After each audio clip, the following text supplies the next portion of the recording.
दोस्तों नमस्कार। आज फिर से हम आपके साथ में एक बहुत बड़े अहम पहलू के ऊपर बात करने जा रहे हैं और वो है हमारे विवाह संस्कार। हमारे शास्त्रकारों ने बताया है कि हमारे 16 संस्कार में से एक संस्कार है और वो है विवाह संस्कार, जिसकी गरिमा इतनी बड़ी है। वो संस्कार कहीं ना कहीं पे आज हमारे जीवन में से लुप्त होते जा रहे हैं। हम शादी के टाइम में या शादी से पहले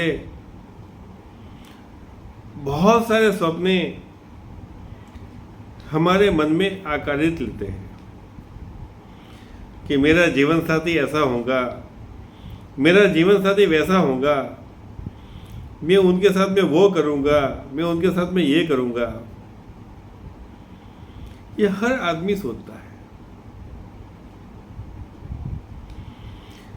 अगर युवा अपने जीवन साथी को खुद चुनता है या अपने परिवार के लोग चुनते हैं और दोनों की सहमति से शादी हो जाती है,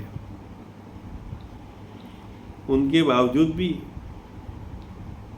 एक सर्वे के अनुसार 65% शादियां विफल हो जाती है। दोस्तों ऐसा क्यों होता है? और दूसरी बड़ी सोचने की बात यह है कि 35% शादियां जो टिकी हुई है उसमें से करीबन 30% शादियां ऐसी है कि जो साथ में तो रहते हैं लेकिन एक दूसरे के प्रति जो अपनापन होना चाहिए, जो एक दूसरे के प्रति लगाव होना चाहिए, उसमें कहीं ना कहीं पे कमी महसूस होती है। जब शादी के टाइम में हमने तय किया था तब हमने ये सोचा था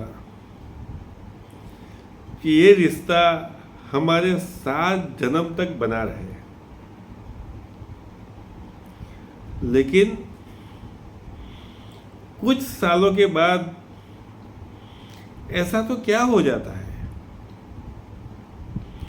कि इंसान सोचने लगता है कि ये मेरा 7वां रिश्ता हो, 7वां जन्म का रिश्ता हो, और इस जन्म में तो मेरे ये जीवन साथी मिल गए लेकिन अगले जन्म में वो मुझे नहीं मिले। दोस्तों कभी हमने सोचा है कि ऐसा क्यों होता है? हमारे जीवन में ये खालीपन क्यों आता है? ये रिश्ते की अहमियत को क्या ग्रहण लग चुका है? ये हम सबको एक बार शांति से सोचने की जरूरत है। ये जो दोनों एक दूसरे से जुड़ते हैं, हमारा शास्त्रकारों कहते हैं ये दोनों का मिलन, ये दोनों के शरीर का मिलन नहीं है,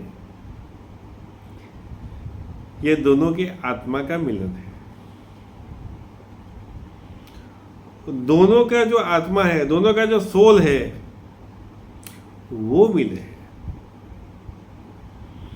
इसीलिए हिंदू शास्त्र के अनुसार जब हस्त मिलाप किए जाते हैं, दोनों का हाथ एक दूसरे मिलाया जाता है, तो ऐसा अपनी संस्कृति कहती है कि आज से दोनों का भाग्य एक हो गया। दोनों की कुंडली अलग अलग से नहीं देखी जाएगी, दोनों की कुंडली आज एक हो गई। दोनों आत्माओं का मिलन है। लेकिन दोस्तों थोड़ी गहनता से हम सोचें तो क्या सही में ये आत्मा का मिलन है या फिजिकल अट्रैक्शन है? आजकल के ज़माने में आई लव यू ऐसे तो हर कोई बोलते हैं, लेकिन ये लव यू का लव लंबे टाइम तक नहीं चलता है। और ये साइकोलॉजिकल है, और हमारा साइंटिस्टों ने प्रूव किया हुआ है कि जब तक आप एक दूसरे से अलग रहते हो तब तक आपको एक दूसरे की अच्छाइयाँ सामने आती है, लेकिन कुछ समय तक दोनों अगर साथ में रहना चालू कर दिए तो धीरे धीरे सामने वाले पात्र के अंदर जो कुछ कमियां हैं वो कमियां भी आपको महसूस होने लगेगी। और जब ये कमियां आपको महसूस होंगी तब ट्रू लव में जो होता है कि with all the faults I love thee, चाहे आप में कितनी भी कमियां होंगी फिर भी मैं आपसे प्यार करूंगा, वो चीज़ निकल जाती है। और ये टोन आ जाता है कि मैंने तो आपसे ये एक्सपेक्ट किया था लेकिन आप वो निकले। तो एक्सपेक्टेशन लव के अंदर नहीं आता है। लव के अंदर आता है कि मैं आपके लिए क्या कर सकता हूँ या मैं आपके लिए क्या कर सकती हूँ। जिस दिन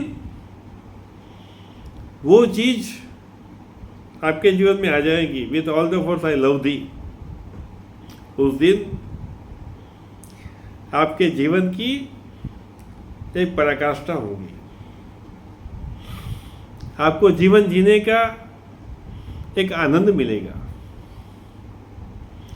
और सही अर्थ में आप अपने को और अपने लोगों को पहचान पाओगे। दोस्तों, आइए हम साथ मिलकर अपने गृहस्थाश्रम को एक श्रेष्ठ गृहस्थाश्रम बनाए, अपने घर को एक स्वर्ग बनाए। और ये करने से अपने बच्चों के अंदर भी ये प्रभाव पड़ेगा। लाइफ कैसे जिए जाती है, लाइफ का महत्व क्या है, अपनों का महत्व क्या है, अपनेपन का महत्व क्या है, प्रेम का महत्व क्या है। जब तक ये चीज़ों को हम अपने परिवार के साथ में बैठकर न समझेंगे तब तक हमारे जीवन में एक खालीपन का एहसास हमको मिलेगा। दोस्तों, ये 16 संस्कार जो हमारे ऋषि मुनियों ने बनाए हैं, अथाक परिश्रम उसने किए हैं, अपने मानव जीवन को धन्य बनाने के लिए उन लोगों ने जो परिश्रम किए हैं उससे कुछ हिस्सों को हम समझने की कोशिश करें और अपने लाइफ को सही मायने में जिए, अपने जीवन साथी की वैल्यू हम समझें। दोस्तों, खाली चंद समय के लिए इतना सोच लो कि आज मेरे साथ में मेरा जो जीवन साथी है वो अगर कल नहीं रहेगा, क्योंकि हम सब लोगों को एक न एक दिन तो जाना ही है, लेकिन चंद समय के लिए सोच लो कि अगर वो कल हमारे साथ में नहीं रहेगा तो क्या हमारे जीवन में कुछ खालीपन आएगा। और अगर आपको रियल में लगता है कि यस, उनके न रहने से आपके जीवन में खालीपन आएगा। दोस्तों, अपने रिश्ते की कदर करना समझ लो, अपने रिश्ते को एक मजबूरी का उदाहरण दो, अपने जीवन को धन्य बनाओ। 2 पैसे जीवन जीने के लिए कम होंगे तो उससे इतना बड़ा फर्क नहीं पड़ेगा, लेकिन आपके जीवन साथी के बीच में अगर कोई गैप रह गया तो आपके जीवन में बहुत बड़ा फर्क पड़ेगा। इस अहमियत को आप समझिए, सोचिए और अपने जीवन को धन्य बनाएं। Thank you.